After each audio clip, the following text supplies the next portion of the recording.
الدكتور أشرف عبد المعز. 5 دقائق من بداية وأحداث الشوط الأول، وركلة جزاء. ركلة جزاء للتليفونات، ركلة جزاء لتليفونات بني سويف. وادي الكابتن سمير عثمان بجوار الكورة وبيحتسب ركلة جزاء. هنشوفها تاني مع حضراتكم ومع مخرجنا الزميل أحمد رمزي، والوحدة الثانية اللي بتنقل لحضراتكم اللقاء. هنشوف اللعبة مرة تانية. ادي الهجمة وادي الهجمة وادي العرقلة من محمود شاكر عبد الفتاح. قرار صائب من حكم اللقاء محمود سمير عثمان، وركلة جزاء وهدف.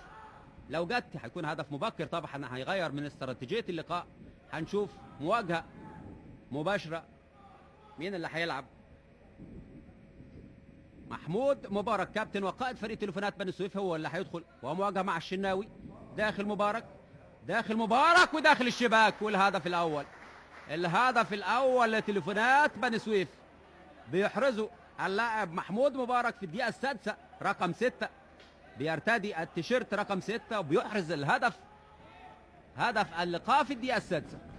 1 تليفونات بني سويف لا شيء النادي المصري. زي ما قلت لحضراتكم، خسارة النادي المصري يعني هتدخله كده في حسابات هو في غنى عنها الحقيقة. وائل فراج لكواكيو لفراج، حلوة يا ولد يا ولد يا لعيب. هدف عالمي الحقيقة من وائل فراج، بيركن في المقص الشمال. هدف رائع لتليفونات بني سويف. ادي كواكيو وادي وائل فراج من الوضع واقفا الحقيقة، بيركن كرة ولا أحلى.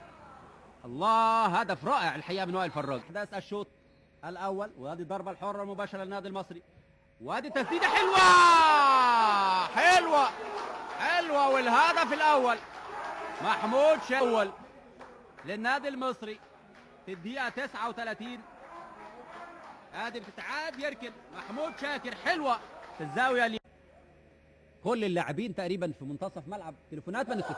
وادي واحدة وجول وجول لمحمد خليفة. بيلعب كرة بدماغه، وخطأ لأحمد مسعود اللي بيتقدم، واستغل تقدم مسعود وبيلعب كرة بدماغه. محمد خليفة أول مباراة لي في دوري هذا الموسم. محمد خليفة في الدقيقة 27 من أحداث الشوط الثاني.